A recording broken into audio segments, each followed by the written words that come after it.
How to delete a header or footer in Microsoft Excel. Hello everyone, welcome back to our channel. In today's video, I'm going to show you how to easily remove headers and footers in Microsoft Excel.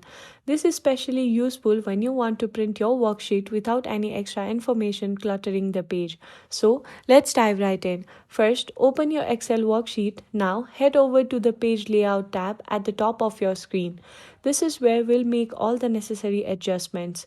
Next, click on Size and then select More Paper Size from the drop-down menu. This will open a new window where you can customize your header and footer settings. In this window, look for Header and Footer section. Click on Custom Header first. You will see all the three boxes where the header information is stored. Simply remove everything from these boxes and then click OK. Now, let's do the same for the footer. Click on the Custom Footer. Then you need to clear out any text in the boxes and then hit OK again. And that's it. If you found this video helpful, please give it a thumbs up and subscribe to our channel.